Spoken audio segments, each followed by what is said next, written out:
Selamat pagi pemirsa, seputar info kembali hadir di sela-sela aktivitas Anda. Bersama saya, Raisya Aprila yang akan memberikan informasi terbaru dan aktual. Pemirsa, kasus pembunuhan berencana terhadap seorang pengusaha muda berinisial C kembali mengguncang kota B. Korban ditemukan 3 hari lalu di ruang kerjanya dengan luka parah di bagian kepala. Dalam perkembangan terbaru, polisi telah menetapkan seorang rekan dekat korban berinisial F sebagai tersangka. Sejumlah barang bukti serta keterangan saksi termasuk orang yang pertama kali menemukan korban telah memperkuat dugaan bahwa tindakan ini telah direncanakan sebelumnya. Untuk mengetahui informasi langsung dari lapangan, kita tersambung dengan rekan kami, Aura Salsabila yang sedang berada di lokasi kejadian. Aura, bagaimana situasi terkini di sana? Oke, baik. Terima kasih Raisya. Saat ini saya sedang berada di depan kantor korban, di mana korban pertama kali ditemukan.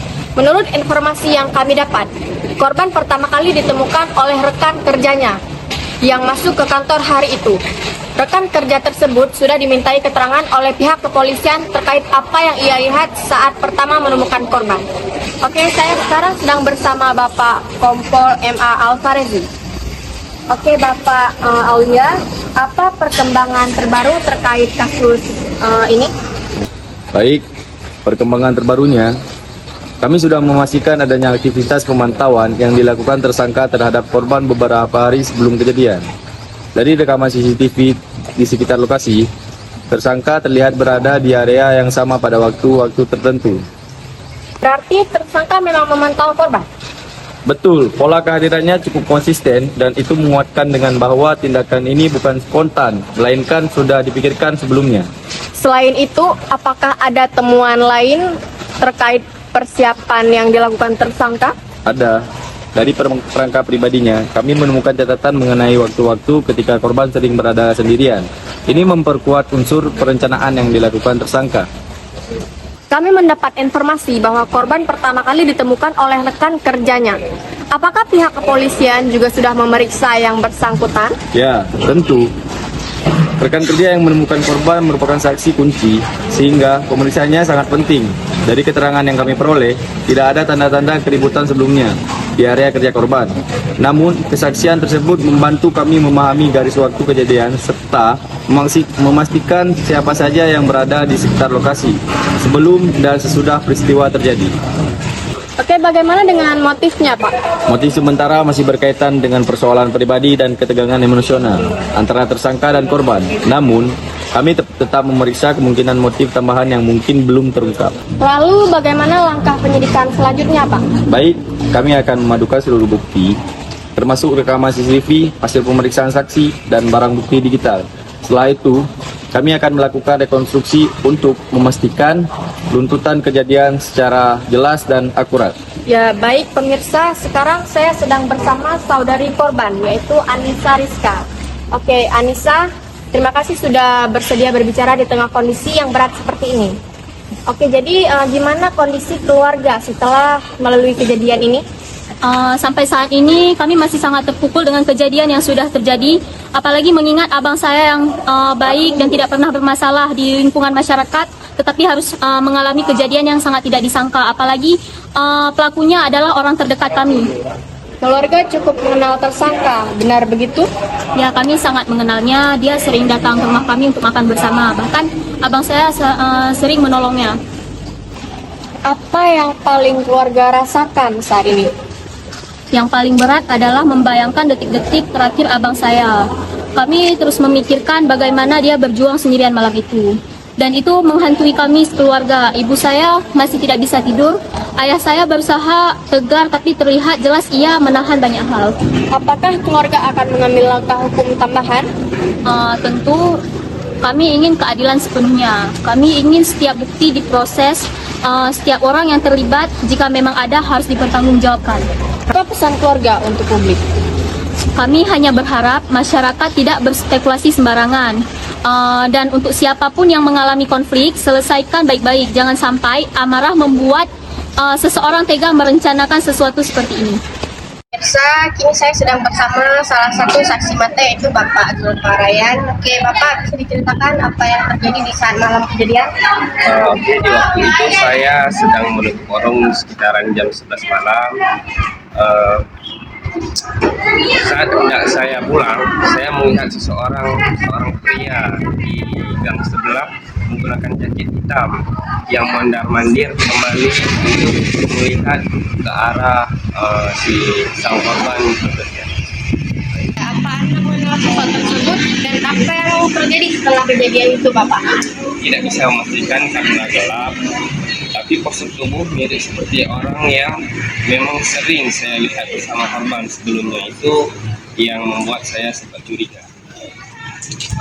Tidak lama setelah saya lewat, saya mendengar suara keras dari dalam bangunan seperti suatu yang jatuh atau benturan. Saya sempat berhenti, tapi karena sendirian saya tidak berani untuk masuk. Pak, kapan Anda memutuskan untuk melapor?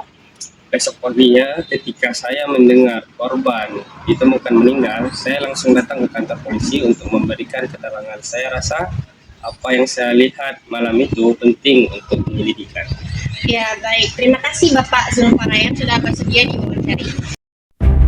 Pemirsa, dari hasil pemeriksaan intensif di ruang penyidik, polisi menyebut tersangka F sempat mengakui adanya emosi dan konflik pribadi sebelum peristiwa terjadi.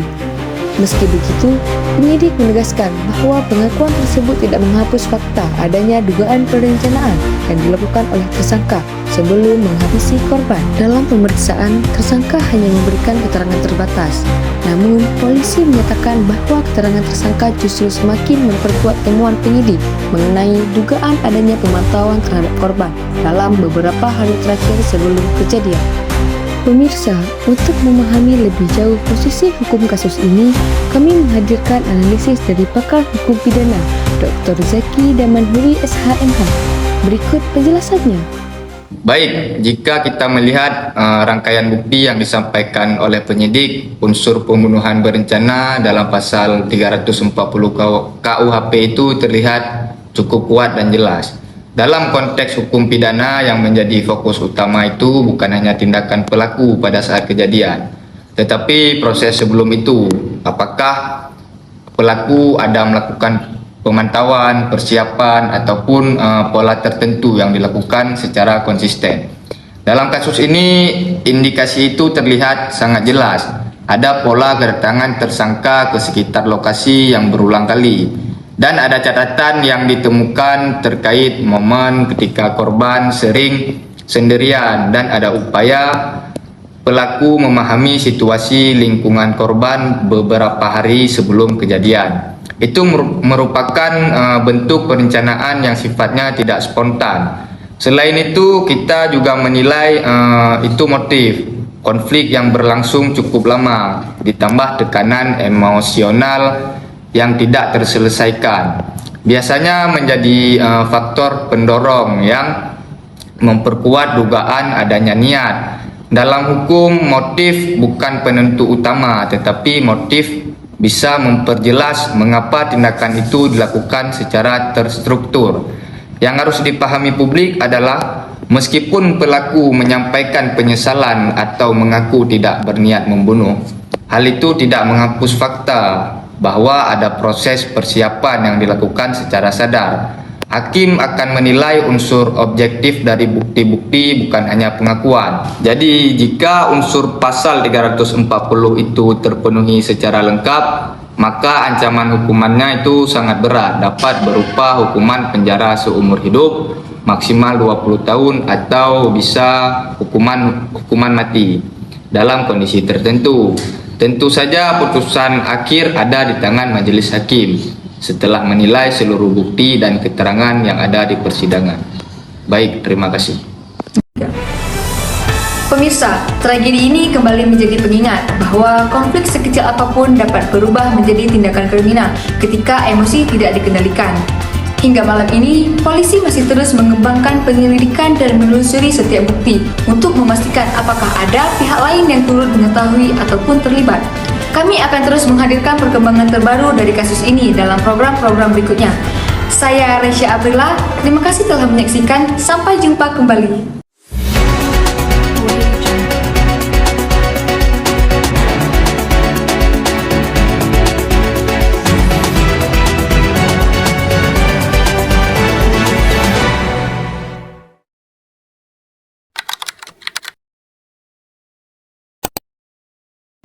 Kasus pembunuhan berencana terhadap seorang pengusaha muda berinisial C menunjukkan bahwa proses penyelidikan dilakukan secara sistematis dan terarah.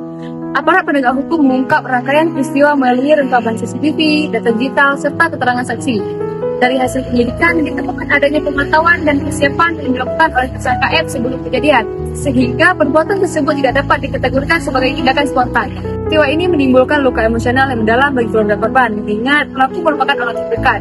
Dari perspektif hukum pidana, para ahli menilai bahwa alat bukti yang ada telah memenuhi unsur pasal 340 KUHP tentang pembunuhan berencana. Oleh karena itu, perkara ini termasuk dalam kejahatan berat, di mana dengan ancaman pidana maksimal berupa penjara seumur hidup.